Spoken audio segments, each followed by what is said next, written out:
आज हमारे बड़े सौभाग्य की बात है कि आपके इस गांव पावन धरती आरती में भगवान की कथा को चलते हुए आज दूसरा दिवस व्यतीत होने के लिए आ रहा है।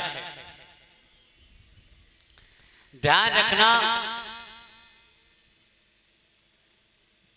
भगवान की श्रीमद् भागवत कथा जहां कहीं पे भी हुआ करती है वो स्थान वृंदावन के नाम से ही बोला जाता है, और जहां जहां आवाज जाती है वहां के जितने भी पाप हैं वो नष्ट हो जाते हैं। ध्यान रखना, श्री सूत जी महाराज शौनकादि ऋषियों को कथा सुना रहे थे। हे शौनकादि ऋषियों, तीसरी बार यह कथा किसने सुनी और क्यों सुनाई गई, यह वृत्तांत तुम्हारे सामने पर चल रहा है। तो ध्यान रखना,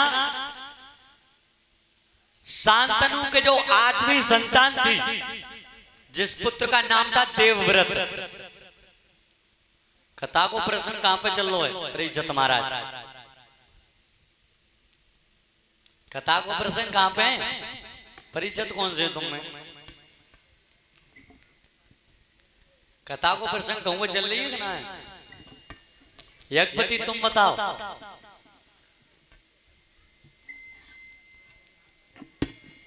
कथा को ध्यान से सुनो, मालूम ना है हम कब पूछ लें कब न पूछ लें।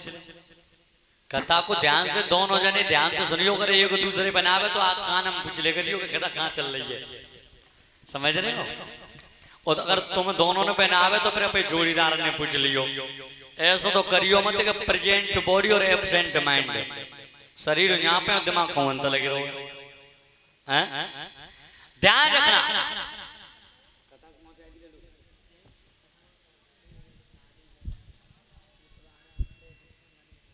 ध्यान रखना, श्री सूत जी महाराज शौनकादि ऋषियों को कथा सुना रहे थे। हे शौनकादि ऋषियों, आज जैसे ही गंगा का जो 8वें बेटा थे देवव्रत, तो गंगा के साथ में जब शांतनु महाराज शादी करके लाए तो गंगा ने ये कह दिया कि महाराज मैं चल तो रही हूं तुम्हारे संग में, पर मेरी शर्त ये है कि मैं कोई काम करूं तुम केवल देखोगे, वहां में दखल नहीं दोगे, और अगर तुमने नया कोई दखल दे दी तो बाद में तुम्हें छोड़ के चली जाऊं।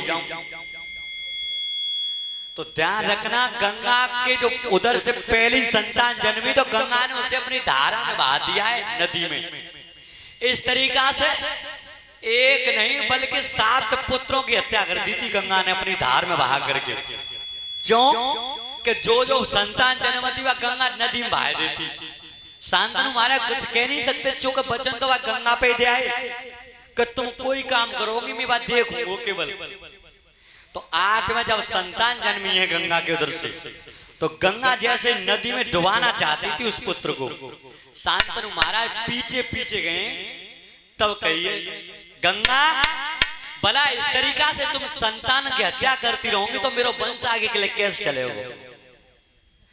राजन उसी समय पर गंगा ने उस पुत्र को और राजा के हाथों में दे दिया कि महाराज मेरो और तुम्हारो यहीं तक ही समझो। क्यों? तुम ध्यान करो, नदी के किनारे पर तुम जब शर्त दे के आए कि मैं कोई काम करो तुम मैं वहां में दखल नहीं दूंगा, लेकिन आज तुमने वचनों का उल्लंघन कर दिया है, तो इसलिए अब मैं अपने धाम के लिए जा रही हूं। जो 8वां जो बेटा है इस पुत्र को हाथों में पकड़ो। तो ध्यान रखना, उस समय पर शांतनु महाराज ने उस पुत्र को हाथों में तो ले लिया, और तब गंगा तक गंगा तुम जा रही हो, लेकिन एक मेरी विनती है कि जब बेटा को ले जाओ और जब सियानी अवस्था है जाए 11 वर्ष की, इस बेटा का पालन पोषण करके 11 वर्ष को है जाए सोई मेरे महलन पर छोड़ दियो। शांतनु महाराज इस बात से संकेत करते हैं कि बच्चा को महतारी की जरूरत है 11 वर्ष तक विशेष होते हैं। 11 वर्ष तक शांतनु महाराज ने गंगा में बच्चा को पालन पोषण नहीं कर पाऊंगा, और जो बात है बिल्कुल ठीक है। अगर महतारी खत्म है जाए तो बाप के बलते 4 बालक ना पाई ले जाते, 4 ना पलेंगे बालक बाप पे, एक है तो बुआ के यहाँ पे भेज दो, का नंसारम भेज दो, का मौसी के यहाँ पे भेज दो, पर बालकन ने खुद नहीं पाल पोष कर पावे वो।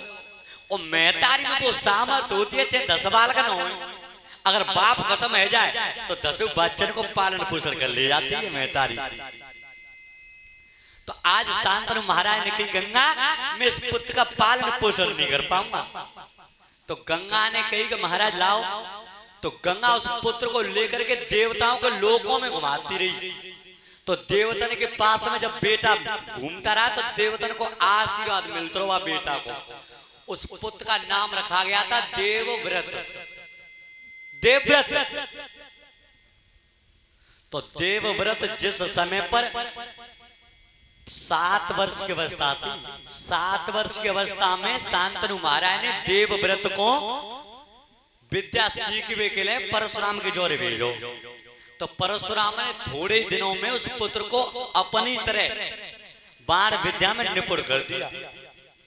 और जैसे ही बाण विद्या सीख के आओ देवव्रत, ये तो मैं शांतनु महाराज एक मल्हा की लड़की से शादी करवा चाहते। नदी के किनारे पे एक लड़की को जब देखो, मल्हा की लड़की थी जिसका नाम था सत्यवती। तब सत्यवती से कही कि तुम कौन हो, मैं तुमसे शादी करना चाहता हूं। सत्यवती ने कही शादी तो करवा चाहता हो तो शादी में तुमसे करवे तैयार हूं, पर महाराज मेरी एक शर्त है। कौन सी शर्त? ये है कि मेरी शादी ना है भाई। तो अब मेरे मालिक मेरे पिता हैं, और अगर तुम मेरे पिता को पूछ लियो, अगर वे कह दें तो मैं तुम्हारे साथ में शादी करने के लिए तैयार हूं। शांतनु महाराज निषाद राज के सामने पहुंचे, मल्हा के सामने, और तब जाके कही कि मुझे हस्तिनापुर नरेश शांतनु कहते हैं, और मैं तुम्हारी लड़की थी शादी करवो चाहता हूं। मल्हा ने की महाराज शादी तो करवो चाहता हूं, पर मेरी एक शर्त है। शर्त कौन सी है? शर्त ये कि शादी तो मैं अपनी लड़की की कर दूंगा तुम्हारे साथ में, पर शर्त ये है कि मेरी लड़की के जो संतान जन्मेगी राजगद्दी पे बालक बेई बैठे हो। मल्हा ने कही, शांतनु महाराज ने की ऐसा कैसे ऐसे तो है? राजगद्दी को स्वामी तो बड़ो ही पुत्र मानो जातो है, और गंगा को बेटा 8 में मौजूद है देवव्रत, तो राजगद्दी को तो मालिक बेई है। महाराज ऐसा ना ऐसे। मल्हा ने की ऐसा ना ऐसे तो जाओ, रिश्ता में मंजूर ना है। अगर ये शर्त तुम्हें मंजूर ना है तो रिश्ता में मंजूर नहीं है। कहने का मतलब शादी नहीं होगी। अब शांतनु महाराज लौट के चले आए और घोड़ा पे बैठ के आ रहे हैं, विचार कर रहे हैं कि शादी तो मेरी है आती, लेकिन बीच में दीवार जी देवव्रत बन गया है, गंगा को 8वां बेटा है। और गंगा जब अपने धाम के ले गई, जब बेटे को संग ले जाती तो आज मेरी शादी नहीं जाती। शांतनु महाराज महलन में आए, अब तो कचहरी में आना जाना भी बंद कर दिया।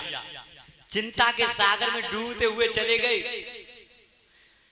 अचानक किसी दीवार पे नजर पड़ जाती है तो सत्यवती का चेहरा दिखाई देता है दीवार पे।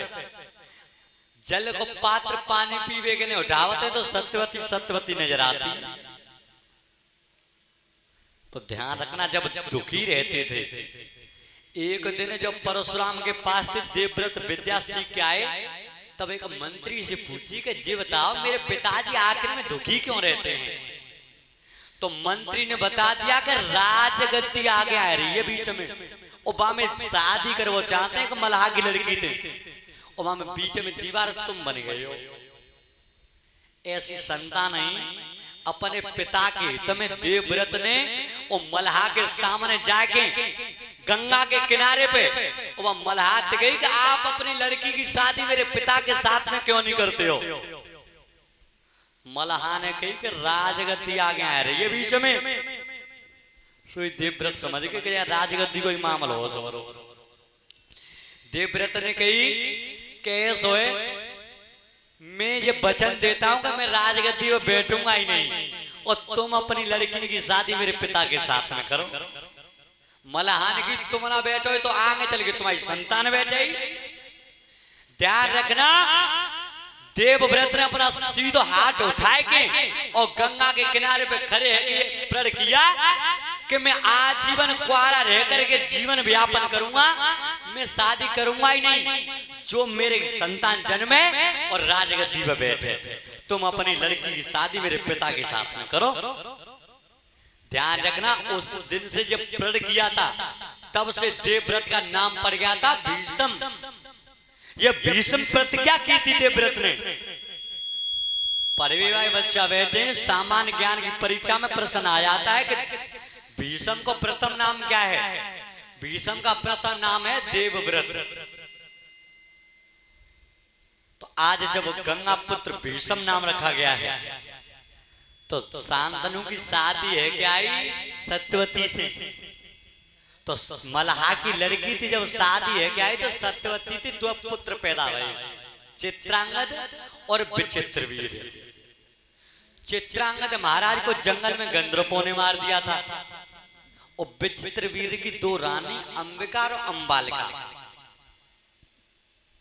तो शरीर पे जब बुढ़ापा होने के कारण शांतनु महाराज शरीर छोड़ गई, तो सत्यवती विधवा है गई, जो मल्हा की लड़की थी गई।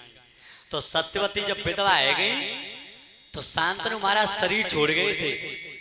तो गंगा के जो 8वीं संतान थी भीष्म, वे अपनी सौतेली मेहतारी सत्यवती को रामायण को पाठ सुनावते महल में बैठ के एकांत में। और जब रामायण को पाठ सुनाते थे तो चारों तरफ से दरवाजे बंद कर लेते, चार दीवारी, एकांत में बैठ के रामायण सुनाते।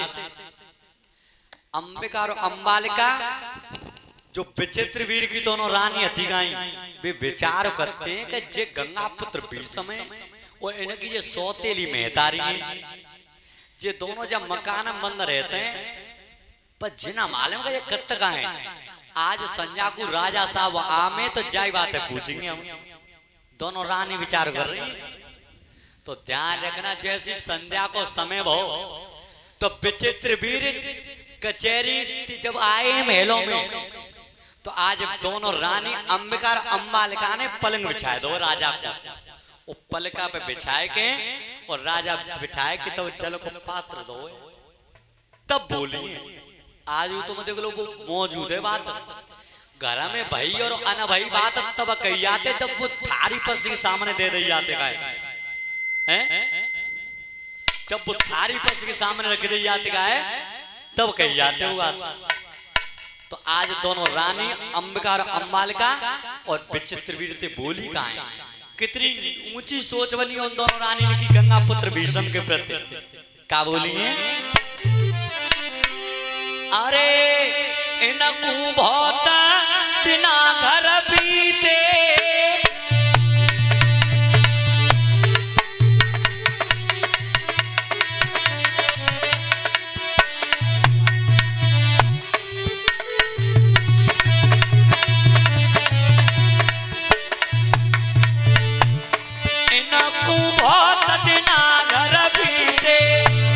साजन है रे मन के चीते।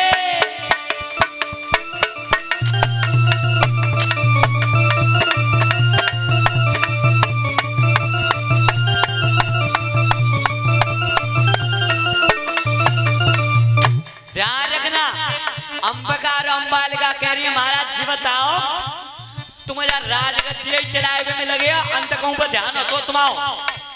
विचित्रवीर ने की कहा है साजन है रे मन के चीते, घर में जे दुल्हने मोसीते।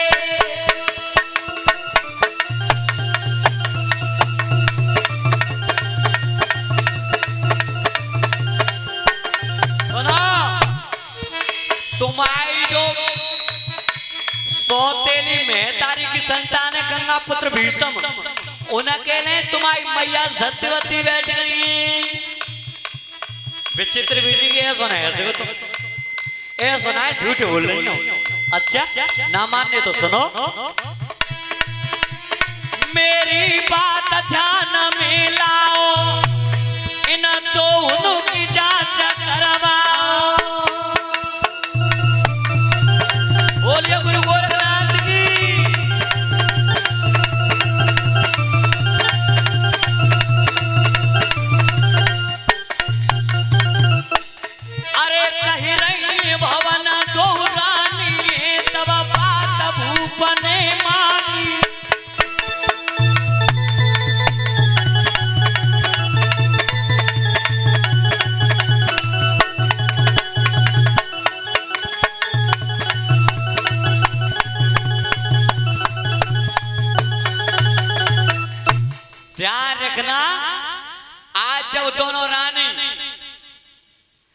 अंबिका अम्बालिका ने विचित्र वीर थी कि महाराज तुम्हारी जो सौतेली मेहतारी की संतान है गंगा पुत्र भीष्म, उनके लिए तुम्हारी मैया सत्यवती बैठ गई।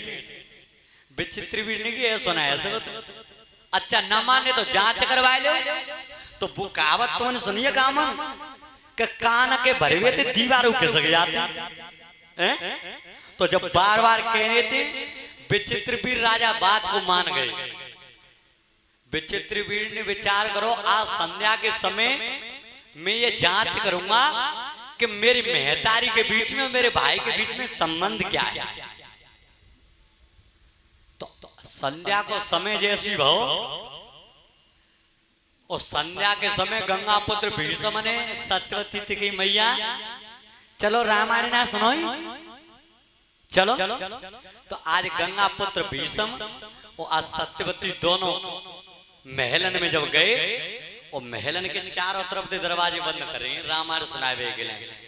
और विचित्र वीर महाराज भवन के झरोखा में बैठ गए और विचार करने के न्यात में ये देखूंगा कि मेरी मेहतारी के बीच में और मेरे भाई के बीच में संबंध क्या है।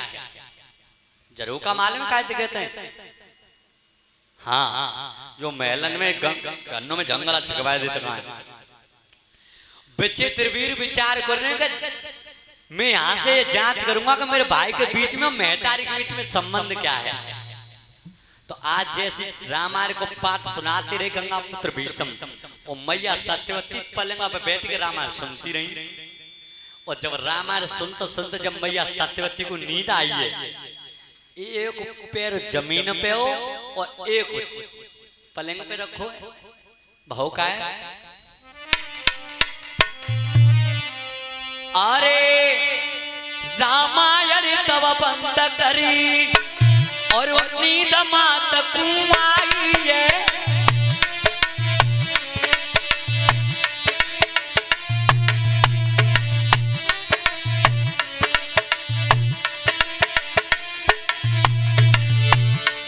अरे रामायण तब बंद करी और नींद मात कुआई है।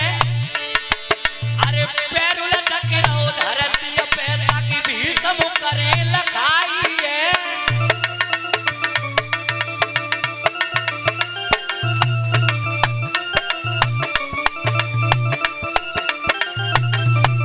ध्यान रखना एक पैर जमीन पे लटक रहा है एक पैर पलंग पे। और गंगा पुत्र भीष्म विचार करने का एकांतवास है। और जो सौतेली मेहतारी है वो अगर सौतेली मेहतारी को पैर में अपने हाथों से पकड़ूंगा तो मुझे दोष लग जाएगा। इस विचार को गंगा पुत्र भीष्म कर रहे हैं। हुआ क्या? अरे सोच समझ के भीष्म ने तब गर्दन दई नवाई है और सिर के ऊपर पैर धरो और ले गए अदर उठाई है।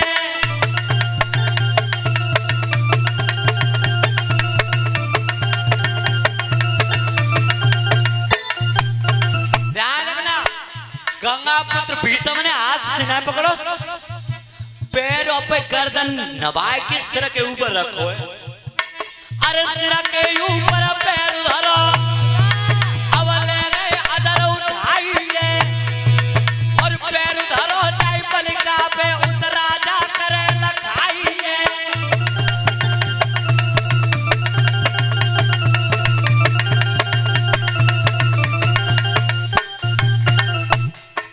पैर धरो जाए पलिका में उतरा जा करे लखाई है। और वो हाथ धरो का छूट गए धरती पे गिरो बहराई है। और ये गुरु गोरखनाथ की